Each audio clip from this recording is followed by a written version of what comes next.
All right, guys. Well, I am just making a quick video. At least I think it is going to be. Well, I'm on my way to the store. I wanted to share something with you that I watched the other night on Netflix. It was a documentary called Poisoned. And I don't know why I was drawn to it. It doesn't seem like my kind of thing. I do like documentaries, but I just generally don't watch ones like that.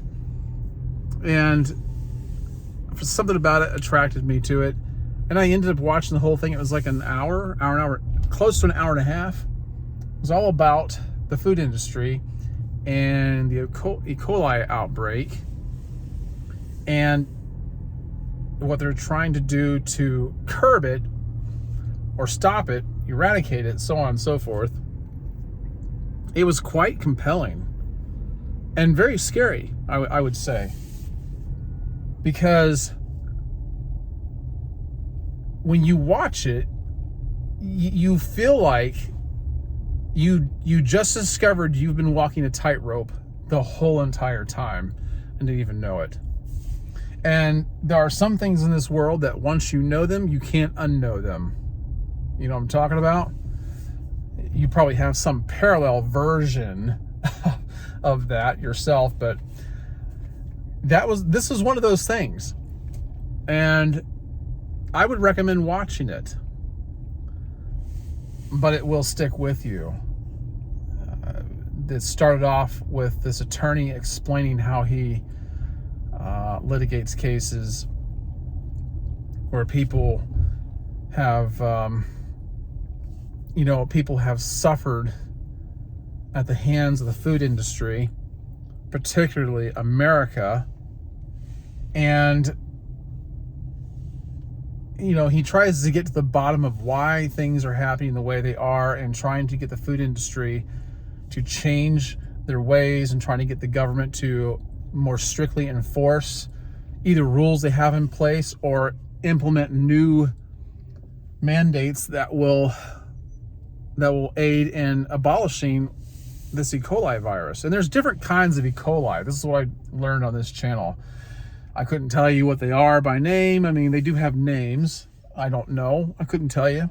But anyway, there is a deadly kind of E. coli. And those of you my age, or just a little bit younger, are probably quite familiar with the kind of coverage E. coli has gotten in the news over the past, 20, 30 years. And luckily,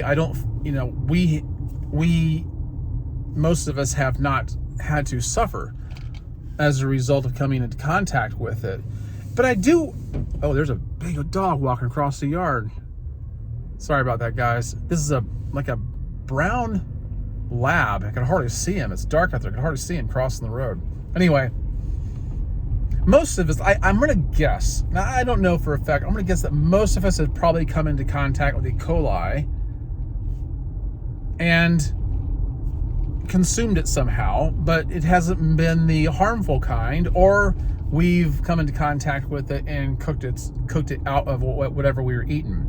But there are some tragic stories that came out of this, and it really changed the lives of the people, the loved ones involved, so much so that they began to crusade and uncover what was going on. And there's so many claims that America has the safest food industry standards in the world. Turns out we don't.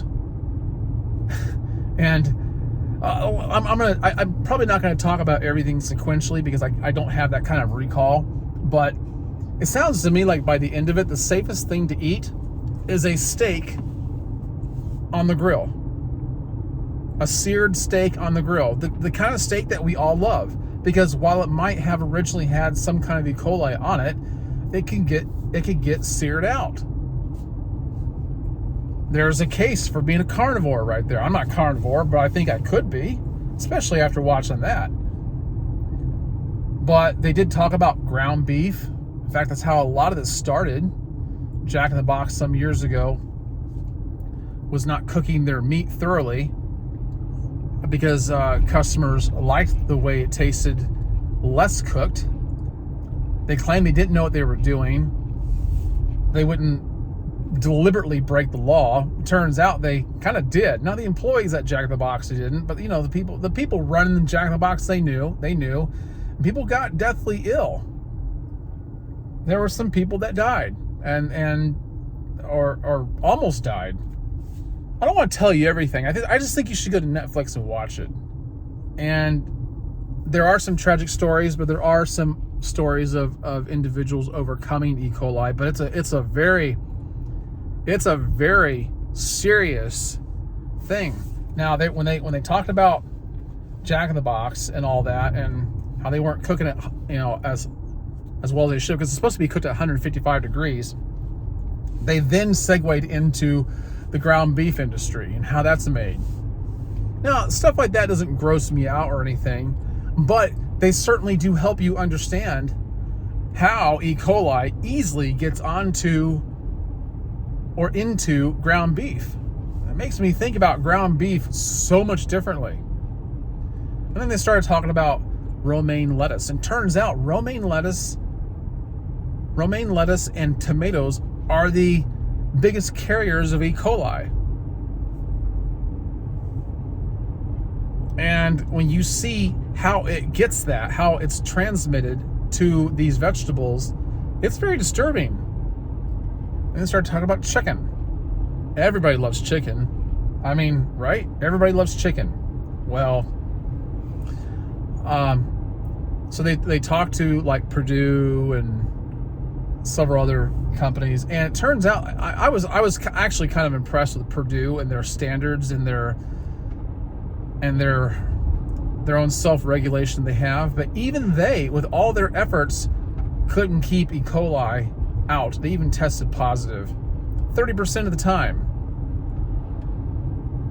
Good Lord. And I think they were even a little surprised. But that's just me watching this, judging it, and kind of trying to perceive people's intentions. But nevertheless, chicken of all things. So I'm whenever I walk through the store from now on, I'm going to look at things a lot differently. I tell you what.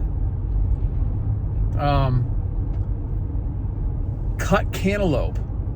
Cut cantaloupe is one of the worst things you can eat if you're trying to avoid E. coli. Yeah, they're very specific. So neither vegetarians or meat eaters, by strict dietary guidelines, are not safe. I'm neither one of those. I don't consider myself a carnivore or a vegetarian. I eat whatever I want. I eat way too many sweets. Maybe that's the answer. Maybe that's going to be the one redeeming factor. I might live longer than all of you because I eat, what people would consider garbage. I don't know. I really shouldn't eat as many sweets as I do, but I do love them. I do. I eat, every day. Listen, there was a time for years there that I ate a big bowl, Jethro-sized bowl of ice cream every night before I went to bed. It was always Bluebell, though. Once I had Bluebell, nobody else's ice cream tasted good. The next best thing, the only thing that would have topped it, was actual homemade ice cream. And I'm not talking about somebody else's homemade ice cream. The homemade ice cream you make at your home yourself. That's really good stuff. But it requires effort and time that I don't want to give. I've only done it a couple times. My parents did it way more than I did, but even they didn't do it a lot. But then you had the listeria outbreak some years ago. Now, that documentary did not cover any of that. But listen, I was willing to take one for the team for Bluebell. Remember when they took it all off the shelf? Oh, I was upset because that was when I was eating Bluebell every night. They took it all off the shelf for several years. And I had my ear to the rail waiting to find out when they were going to bring it back. And when they did, I was so happy. I was like, just give me some listeria, man. I don't care. I would have changed my mind, I'm sure, if that actually would have transpired. But I did have a terrible bout with spoiled milk one time. I was in my early 20s and I was working for the Publix deli plant. So I'd go into work. Oh, good Lord, this guy just shined his brights on me. Woo-wee. You see it, right? You see this. You see what he did. I'm just sitting here and he just throws on his lights. It's probably a Ford. All these Fords have massively bright lights. Ugh. I'm going to keep going. Well, anyway, yeah, so I was going into work at like 5 in the morning. I think he's getting a kick out of this. I was going to work at 5 in the morning. So, well, I had to be there at 5. So I was leaving like 4:30. And so I was eating my breakfast really early in the morning. You know, I'm just working on automatic pilot. I can't believe this guy's still doing this. I was working off of automatic pilot when I'm feeding myself breakfast. And I was always eating cereal. He's testing me. I'm telling you, he's testing me. I was always eating cereal, though, and I would just pour the milk into the cereal bowl, not smelling it, not checking it. Just, you know, I didn't do stuff like that. Oh, on my way to work, I thought I was going to die. I really did. I mean, I thought I was literally going to fall out. And I called in and told him I can't make it. That really is some... Oh, thank God. What kind of vehicle is that? It's a Tahoe. Those cursed, wretched vehicles. Looks brand new. I've never seen one like that before. Looks nice, but it probably dies way earlier than it should. Anyway, yeah, so check your milk before you drink it. You know, that one time of having that like that cured me. I'm not saying that getting sick cured me. I'm just saying it really taught me a lesson. And so I never pour milk into a glass. I love eating milk and cookies. If I'm not eating ice cream at night, well, I haven't done it in a while, but then I would typically eat cookies and milk if I didn't have ice cream. But, oh, I'm real picky. If I detect the slightest smell that doesn't sit favorably with my nose, it's gone. It's gone. I don't even know if it's actually bad. I just don't take the chance. So, anyway, watch that documentary on Netflix. Tell me what you thought. I don't know. I don't know what I don't know what kind of conversation could come out of that, but it was very, very interesting. And parts of me wishes I hadn't seen it, but I'm glad I did, because now I know a little bit more than I did before.